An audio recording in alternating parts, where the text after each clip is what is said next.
Hello, my name is Yemi. And my name is Ijoma. And together we host Africa in My Kitchen, a podcast that is produced by Tunuka Media. This fun podcast explores meals from each country in Africa. We talk about the country, discuss the meal itself, and draw from our experiences to share why we are, or are not, excited about the meal. A new episode airs every 2 weeks. So join us for the hits, the misses, the laughs, and the cringes as we eat our way across the continent. Come back often, share with your friends, and add the podcast to your regular podcast rotation wherever you listen to podcasts. Now, it's time for this week's episode.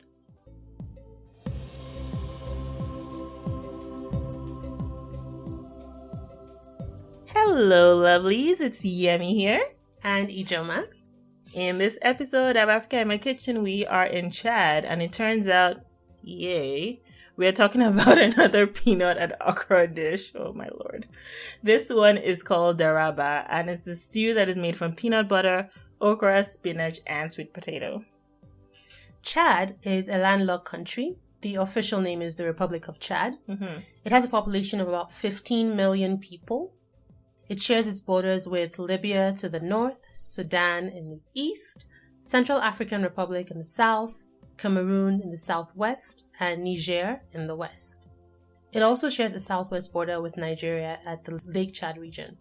So about close to or just over 100 languages are spoken in Chad, but there are two official ones. They are French and Modern Standard Arabic. So there are two random facts about Chad that we're going to share with you folks. The first one, did you know that Chad is the 21st largest country by land mass in the world and the 5th largest in Africa? Or, one thing I'm going to get you guys to do is look at the flags of both Romania and Chad. Yeah, they're very, very similar. So the cuisine and the diet in Chad varies across the country and varies by region, but primarily includes milk, fish, meat, tubers, and fruit. And goat is a very prevalent form of meat. So some of the dishes that they will eat a lot of in Chad is one called jarret de bœuf, which is a slow-cooked meat and vegetable stew.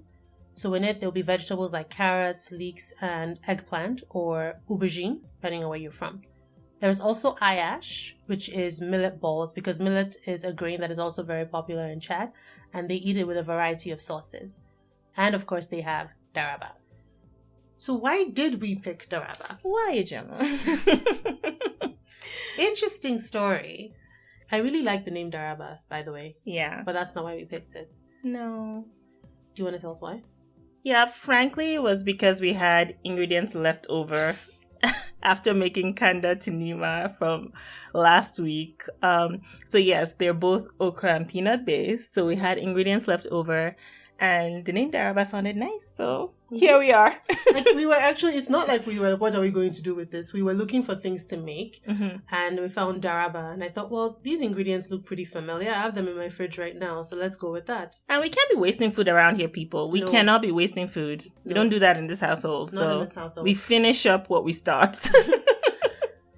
So this dish is a vegetarian dish.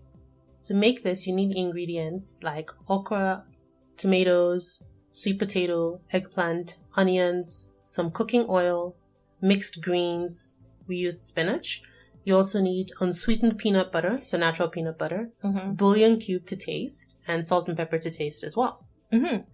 So once you have all your ingredients ready, to make the dish, you chop up all your fresh vegetables. So your okra, tomatoes, sweet potato, eggplant, your onions. And if you had some already chopped up from a previous meal, that's even better. Yes, that is better.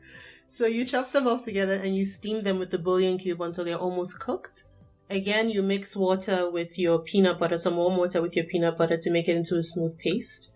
And then you add the peanut butter to the vegetables and then you allow it to continue to cook. Depending on what greens you're using, if you're using something thicker like kale, I think after a couple of minutes, maybe 2 to 3 minutes, I would say, I think you would toss in your kale. But if you have something like spinach, which is a lot, I think the word is softer, it has a lot more water in it. Yeah. You don't add it till almost at the end of cook time. Yeah. So it's not too soggy. So when you finish adding that, you add your salt and your pepper, you leave to simmer for a couple more minutes and you're good to go. All Yeah, done. it's quick and easy, I would say. Yes, quick and easy. What did you think about Daraba? Get me? Do you guys remember what I said about Candy Tanima? Yeah, I'm gonna start with that. I wouldn't say I was a huge fan. Mm-hmm. Honestly, I think it was a little bit better because my brain had kind of wrapped itself around the idea of having okra in a way that I'm not traditionally familiar with. Mm-hmm. However, I think what I didn't quite like was the combination of the peanuts and the potato and the peanut, the potato, and the okra. I think I would have preferred kale in it rather than spinach. I feel like I would have preferred kale. For things like that, I would prefer my vegetables a little bit harder. That makes sense, actually. Yeah, so I would have preferred kale. Because when I tasted it, it almost felt like Mush. a little mush. Like the mush taste kind of made me recoil a little bit. Mm-hmm. But I can see how it could be nicer with kale or harder vegetable in it. Personally, if I was making it, and no offense to my Chadian friends, I would probably add some more harder things like carrots or something just to give it a little bit of a crunch, because it feels like I'm biting into, because sweet potato gets very soft. So the soft sweet potato plus the soft spinach plus the soft okra, I think was just a little bit soft. I just need something that I feel like I'm biting into. I'm not drinking a soup, right? So and it wasn't, and I understand exactly what you mean, because it still wasn't quite a soup, but no. it wasn't crunchy either. Yeah, so it was kind of, it's not quite a soup, it's not quite crunchy. My mouth said yes, my brain said no, and then my mouth was like, hang on, I changed my mind. I actually hadn't thought of the mush element, but that actually makes sense. And the idea of cooking it with kale might make sense, because the recipe didn't really specify the greens, it just said mixed greens. And I think, coming from a Nigerian perspective, a lot of our greens are a little bit harder. I think the only one that might be close to spinach is water leaf. I think even ugu is... No, ugu is crunchy. Ugu is crunchy, yeah? Yeah, water leaf, yeah. Water leaf is soft, yeah. So maybe they traditionally would use harder greens. But yes, you're right. The other thing is the sweet potato.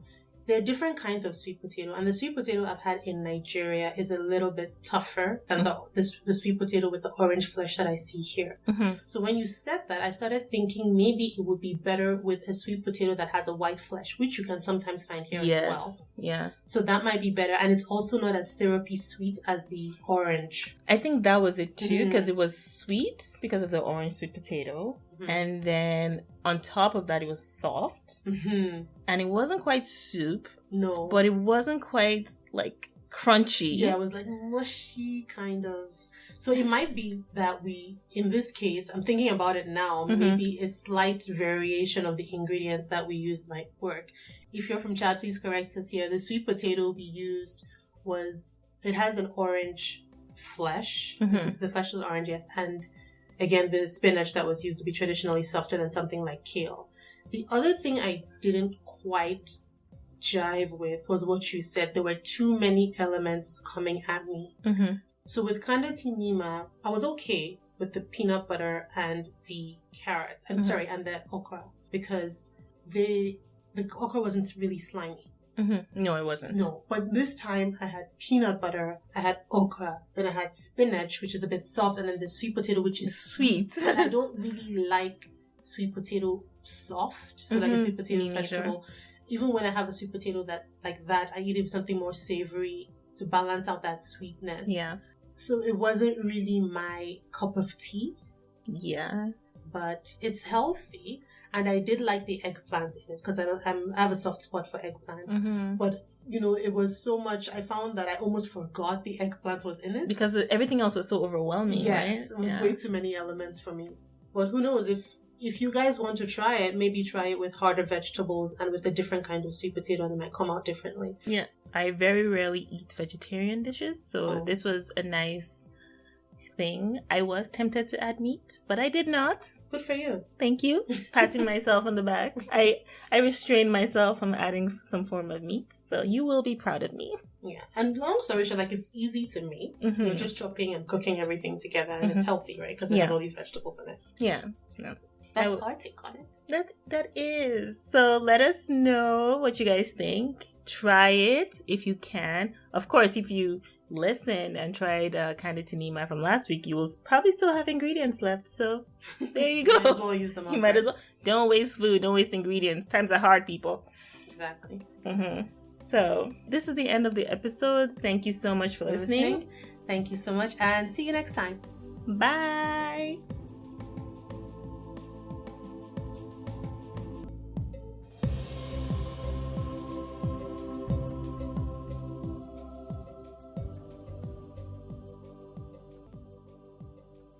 Thank you for listening, friends. As a reminder, the podcast is released every 2 weeks. Follow Tunuka Media on social media, including Instagram, YouTube, Facebook, and Twitter, to connect with us and be on the forefront of upcoming shows and program schedules. Links are in the show notes. Africa in My Kitchen is produced by Tunuka Media and co-hosted with 234 Pantry. So while on Instagram, follow my page, 234 Pantry, for more food-related content and fun facts about dishes and ingredients. Tunuka Media also produces another show called Overlooked, which I host, with more shows on the way. Like and subscribe, and if you learn something new, support the show by giving Africa in My Kitchen a high rating wherever you listen. This helps the show grow and gets more people just like you to learn also.